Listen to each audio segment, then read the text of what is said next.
Hello friends, ఈరోజు ఈ వీడియోలో మనీవి లోన్ యాప్ అనేది రియల్ యాపా లేదా ఫేక్ యాపా, ఆ మనీవి యాప్లో ఎంత ఇంట్రెస్ట్ అనేది ఉంటుంది, ఆ యాప్లో లోన్ తీసుకోవచ్చా, ఇది సేఫ్ యాప్ అయినా కాదా అనేది ఈ వీడియోలో మనం అయితే తెలుసుకుందాం. వీడియో అయితే తప్పకుండా లైక్ చేయండి. అదేవిధంగా మా యూట్యూబ్ ఛానల్ని సబ్స్క్రైబ్ చేసుకోకపోతే తప్పకుండా మా యూట్యూబ్ ఛానల్ అయితే సబ్స్క్రైబ్ అయితే చేసుకోండి. మనీవి లోన్ యాప్లో 5,000 నేను లోన్ తీసుకుంటే నాకు వచ్చిన అమౌంట్ వచ్చేసి 4,798 రూపాయలు అయితే నాకు నా యొక్క అకౌంట్లో అయితే క్రెడిట్ అయితే అయ్యాయి. మనీవి లోన్ యాప్లో ఇంట్రెస్ట్ అనేది 34% అయితే ఉంటుంది. అదేవిధంగా మీకు ప్రాసెసింగ్ ఫీ ఉంటుంది, అదేవిధంగా జిఎస్టీ ఉంటుంది. ఆ ప్రాసెసింగ్ ఫీ అనేది ఎంత ఉంటుందంటే ఇక్కడ మీరే చూసుకోవచ్చు. నాకు 5,000 రూపాయలు నేను లోన్ తీసుకుంటే 5,000లో నాకు ఎంత కట్ అయ్యి నాకు ఎంత అమౌంట్ వచ్చిందో మీరే క్యాలిక్యులేట్ అయితే చేసుకోండి. ప్రాసెసింగ్ ఫీ అదేవిధంగా జిఎస్టీ వచ్చేసి 202 రూపాయలు అనేది కట్ అయితే కావడం అనేది జరిగింది. ఈ మనీవి లోన్ యాప్లోనే కాకుండా ఏ యాప్లో మీరు లోన్ తీసుకున్నా కూడా మీకు ఆ ప్రాసెసింగ్ ఫీ అనేది కట్ అయితే అవుతుంది. ఎంతో లోన్ యాప్లో వచ్చేసి ఆటో డెబిట్ అనేది ఎనేబుల్ చేయాల్సి ఉంటుంది. ఆటో డెబిట్ కానీ ఎనేబుల్ చేస్తే మనకు ఆటోమేటిక్గా ప్రతి నెల మనం ఏ డేట్ అయితే పెట్టుకుంటామో ఆ డేట్కి మనీ అనేది కట్ అయితే అవుతాయి. ఒకవేళ మీ అకౌంట్లో ఆ డేట్కి డబ్బులు కానీ లేకపోతే మీకైతే ఈ మ్యాచ్కి సంబంధించి బోనస్ అయితే అవుతుంది. ఆ బోనస్ చార్జెస్ వచ్చేసి 500 రూపీస్ అనేది బోనస్ అయితే అవుతుంది.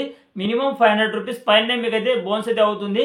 ఒకవేళ మీరు లోన్ కానీ తీసుకొని ఉంటే లోన్ అమౌంట్తో పాటు కొంచెం ఎక్స్ట్రా అమౌంట్ అనేది మెయింటెనెన్స్ అయితే చేయండి. ఎందుకంటే బ్యాంక్ వాళ్ళు వచ్చేసి ఈ లోన్ ఈఎంఐ అనేది కట్ కాకుండా అయితే అట్లనే పెట్టుకుంటారు. ఎందుకంటే మినిమం బ్యాలెన్స్ కింద అయితే పెట్టుకుంటారు. అందువల్ల మీకు లోన్కి సంబంధించి ఆ ఈఎంఐ అనేది పేడ్ అయితే కాదు. మనీవి లోన్ యాప్కి సంబంధించి మనం రివ్యూ విషయానికి వెళ్తే ఈ మనీవి లోన్ యాప్కి సంబంధించి రివ్యూ అనేది 4.8 అయితే రివ్యూ అయితే ఉంది.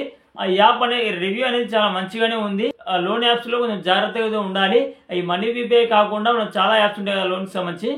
ఆన్లైన్లో సంబంధించి లోన్ యాప్స్లో మనం చాలా జాగ్రత్తగా అయితే ఉండాలి. మనం ఇన్ఫర్మేషన్ అనేది వాళ్ళకి ఇస్తున్నాం కాబట్టి కొంచెం జాగ్రత్తగా అయితే మనం అయితే ఉండాలి. ప్లే స్టోర్లో వచ్చేసి యాప్ కింద ఈ విధంగా డేటా సేఫ్టీ అని ఉంటే ఆ యాప్ అనేది కొంతవరకు సేఫ్ అయితే అనుకోవచ్చు. ఎందుకంటే మీకు అక్కడ కింద మీకు అకౌంట్ డిలీటేషన్ అవైలబుల్ అని ఉంటుంది. అంటే సైన్ అప్ అయ్యి మీరు ఏదైనా డీటెయిల్స్ ఇచ్చి ఉంటే మీరైతే ఒకవేళ యాప్ మీకు వద్దనుకుంటే మీరైతే అకౌంట్ అనేది పర్మనెంట్గా డిలీట్ అయితే చేసుకోవచ్చు.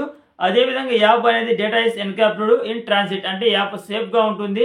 లోన్ యాప్ అనేది మెయిన్గా అయితే 7 పర్మిషన్లు అయితే తీసుకుంటుంది. లొకేషన్స్తో పాటు పర్సనల్కి సంబంధించి 7 పర్మిషన్లు అయితే తీసుకుంటుంది. మనీవి లోన్ యాప్ అనేది ఫేక్ యాప్ అయితే కాదు, ఇది రియల్ యాపే. ఆ యాప్ అనేది నిజంగా లోన్ ఇస్తుంది. కానీ ఈ యాప్లో లోన్ రావాలంటే మనకు మినిమం 750 పైగా మనకు సిబిల్ స్కోర్ అనేది ఉండాలి. ఆల్రెడీ మీరు మనీవి లోన్ యాప్లో ఒకవేళ లోన్ తీసుకుని ఉంటే ఏ విధంగా అడ్వాన్స్గా లోన్ అమౌంట్ అనేది పే చేయాలని అయితే ఆల్రెడీ ఒక వీడియో తీయడం జరిగింది. ఖచ్చితంగా మీరు ఆ వీడియో చూడండి. ఆ వీడియో చూస్తే మీకు అడ్వాన్స్గా ఈఎంఐ అనేది ఏ విధంగా పే చేయాలని మీకు తెలుస్తుంది. ఫ్రెండ్స్, వాటి వీడియో చిత్తం లైక్ చేయండి. అదేవిధంగా మరిన్ని ఇన్ఫర్మేటివ్ వీడియోస్ కోసం తప్పకుండా మా యూట్యూబ్ ఛానల్ అయితే సబ్స్క్రైబ్ చేసుకోండి. Thank you for watching.